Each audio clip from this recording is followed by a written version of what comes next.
In this video, I'm going to give you 8 steps in how to go gluten-free for beginners. Hi, I'm Linda Poirier of bodiesafterbabies.com, and welcome to my channel where I help mummies of all ages fit into their jeans, get their sexy back, and find a life of happy.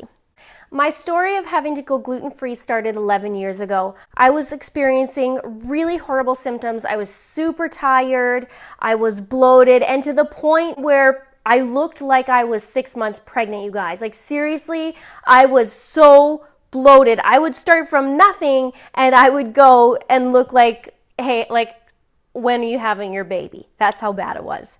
My face broke out. I had dark circles under my eyes. You name it, I had it. I went to the doctor. They said, you know, you don't have celiac, but I had every single symptom known to man on celiac. So you got to be careful about that because a lot of times the doctor will say you're fine and you're not fine. And then when I eliminated the gluten from my diet, it really got better. Everything got better. It was pretty bad. And back then, when you go shopping for gluten-free food, you're reading every single label because at that time, they didn't have gluten-free labels on the gluten-free products. It was a nightmare at the grocery store. So some symptoms you might be experiencing is some that I mentioned on my own experience, but everybody is different and presents differently. So you may find that you have breakouts, under eye circles, tired, the bumps on the back of your arms, headaches, migraines, fatigue, if I already said that, hormone imbalances or issues, mood issues, and just overall not feeling good. While it's important to find out if you do have an allergy or intolerance, especially if you're celiac, just know that sometimes when you go to the doctors, you're not always diagnosed with celiac, yet you still have those symptoms and feel way better without gluten. So here's the 8 steps on how to go gluten-free. Step number 1, know what's gluten-free and know what isn't. There are so many things that have hidden gluten that I found out the hard way, so I want to help you find out the right way. Remember the words brow, barley, rye, oats, and wheat. Did you know some salad dressings have gluten? Soups, licorice, some seasonings and spices, seasonings on chips, soy sauces, some headache medicine, vitamins, supplements. Not all, but you have to read the labels because they do contain them. Even cosmetics like eye and lip products, some of them contain vitamin E from wheat germs, so you got to be careful as well. I know it's a big laundry list, but I promise you it's worth it. Step number 2 is get rid of those products in your house that could be causing you to be sick, including items that are typically double dipped like butter, peanut butter, jam, things like that where, you know, people grab their knife, they go in and then they scoop again and you find all these crumbs in there. I know my husband does that sometimes, so I have to get a dedicated peanut butter because he does that all the time.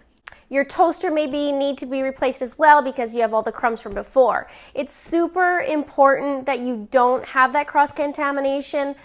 I know in our household, 99% of our items is gluten-free. I know hubby sometimes likes to have something not, but most times it is. I always eat gluten-free because I do not feel good. It's really bad if I do get glutened. Step number 3 is restock with alternatives. I know a lot of people, when they find out they have to go gluten-free, they're like, what? I can't have bread, I can't have pasta. But you can have those things, you just have to have an alternative. Now, full disclosure, not everything tastes fantastic. However, there are certain brands out there that actually really have good items.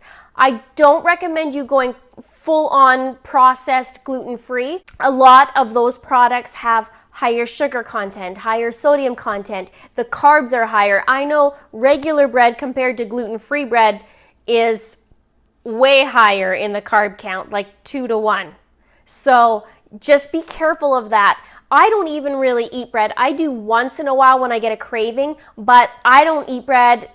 It's rare and it's been 11 years and I don't miss it, and I'm Italian. When you go grocery shopping, make sure you do read those labels. Focus on a variety of foods, especially because you want to make sure you're getting all the vitamins you need and supplement where necessary.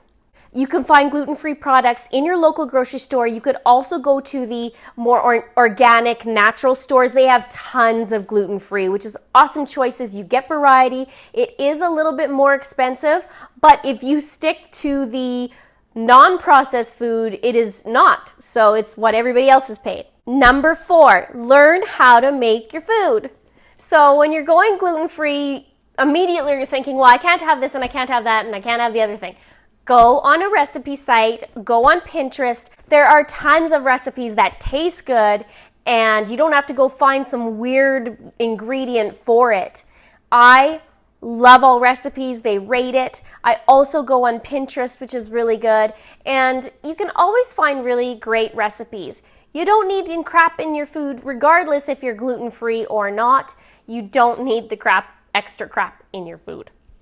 You won't even know it's gluten-free after a while. It's just really good food, and there are alternatives. You can still have your pizza, you can still have bread, you can still have pasta, and you just have to look out there. Step number 5 is get your family involved.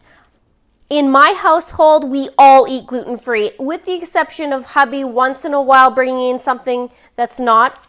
Although I must say he does not feel good after, but my oldest son, he actually doesn't have an allergy or maybe a slight sensitivity, because I noticed when he was younger, if he had sandwiches that were, regular bread, if he had too many, he'd get little dark circles under his eyes. So get your family involved. Number 6 is when you go to restaurants and eating out, you could ask for a gluten-free menu. You want to also make sure that if you want something like fries or that kind of thing, know that the fryer, a lot of times, they will cook the gluten-free fries in with the same oil. So just know that. Just ask and kind of ask them, what they recommend for gluten-free. I know when you're just beginning, it's hard because sometimes they can make recommendations and they don't have a clue in a carload. I'm not joking you. I once went to a Vietnamese restaurant. I asked them, certain things because sometimes their broth is not gluten-free, but I was asking them and they were saying that I couldn't have rice because it wasn't gluten-free. Guys, rice is gluten-free. Needless to say, I had to politely get up and walk out of the restaurant because they didn't have a clue. So it's getting better. There's lots of restaurants now that are aware and some restaurants that are still clueless, but most are getting on board. Most have at least a menu for it and it'll get better. My last tips are don't cheat on the gluten-free lifestyle. Don't cheat on it. It hurts. It doesn't feel good. For me, I am out for 4 days. I can't eat anything because anything I eat, even if it's gluten-free, will upset my stomach. It's like one big inflammation and my stomach freaks out and it's not fun. So don't cheat. You'll feel tired. You'll feel like crap. You'll feel sluggish. And you'll notice once you do go gluten-free, you may notice within 3-4 days you're starting to feel better. Your face is getting better. I mean, everybody's different in those symptoms, but you'll feel a heck of a lot better. And it's not worth the cheat. I promise you it's not worth the cheat. You may even find some weight loss. Focus on what you can eat versus what you aren't allowed to have. And if you do the variety, you won't even miss it. And if you do the replacers, you won't even miss it. My family loves gluten-free pasta. My family loves gluten-free pizza, although we don't really have that a lot. You won't go hungry. It's not like you do have to give up. There's so many alternatives here and now that you won't feel deprived. Now, some chocolate bars, maybe, I'm a chocoholic, so some chocolate bars you gotta be careful because it does have, crisps in it or that kind of thing, but just, you won't go hungry. Focus on what you can eat and don't cheat. Now I feel really good. I don't eat that. I stay away from it. Now, if you do get glutened, this is what I call glutened. If you do get glutened, I suggest keep it light if you can. If you can't even eat for a couple days because you feel that bad, then there are some things you can get at the naturopathic store. I have tried activated charcoal to help me. I do a cleanse, and my cleanse that I use is a cellular cleanse, so it just has aloe vera and some vitamins and minerals and nutrients in it, so it's very gentle, but I have to basically lots of water, lots of rest, because I'm so tired. It looks like I was on a 5-day binger in Mexico. You know what I mean? So I'm out. Papaya enzymes are really, really good too, and probiotics. I use probiotics. That helps my tummy too. It balances with the bad guys and the good guys, like I say to my kids, and which is the bad bacteria and the good bacteria. I love probiotics. I do everything that I can to help my body. Your stomach is so important. Those of you who suffered, I feel you. It's been terrible in my past, but it does get better. Just focus on healing yourself, feeling better, and don't worry about the rest. I mean, who cares if you can't have pizza? Really. At the end of the day, you feel better.